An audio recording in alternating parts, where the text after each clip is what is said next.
HD Smartcast. आप सुन रहे हैं HD Smartcast और ये है फीवर FM प्रोडक्शन। शुरू हो चुकी है आपकी यात्रा, मेरी यात्रा, सोल यात्रा। मैं हूं आपके लाइफ का कोच शरद और इस वक्त मेरे पास मैसेज आया है अजान का। अजान कहते हैं आज मैं बड़ा डिप्रेस्ड हूं। क्यों भाई? इसलिए क्योंकि इन्होंने कल रात को अपने सपने, अपने ख्वाब, अपने एम्बिशंस अपने पिताजी से डिस्कस किए और उन्होंने उसे चकनाचूर कर दिया।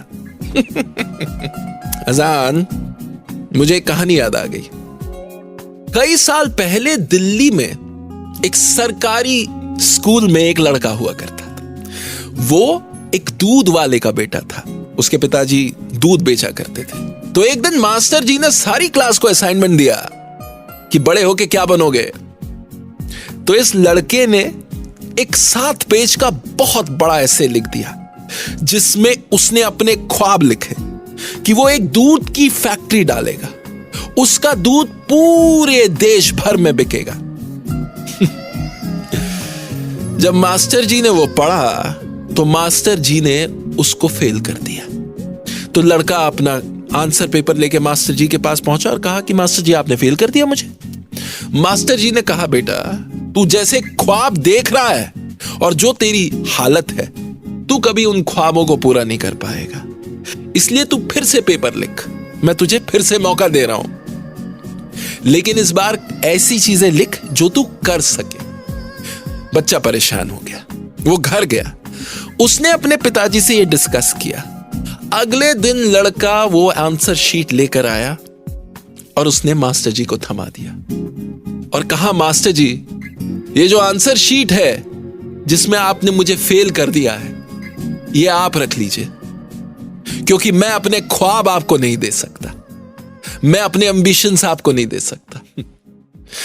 आज वो शख्स, मैं नाम नहीं लूंगा, लेकिन आज वो शख्स दिल्ली का एक बहुत बड़ा उद्योगपति है। वो दूध का बिजनेस करता है और पता है, उसके ब्रांड का दूध आज पूरे देश भर में मिलता है। तो अजान, जो ख्वाब तुम देख रहे हो, उन ख्वाबों को कभी मरने मत दो, क्योंकि वो जो ख्वाबों के परिंदे हैं वो आज तुम्हें दिखाई दे रहे हैं। और अगर तुम उनको सींचते रहोगे, तुम उनको दाना डालते रहोगे इन ख्वाबों के पौधों को, तो बस वक्त की बात है, ये ख्वाब हकीकत बन जाएंगे। मैं हूं आपके लाइफ का कोच शरद। यह है सोल यात्रा। आप सुन रहे हैं HD Smartcast और ये था fever FM production. HD Smartcast.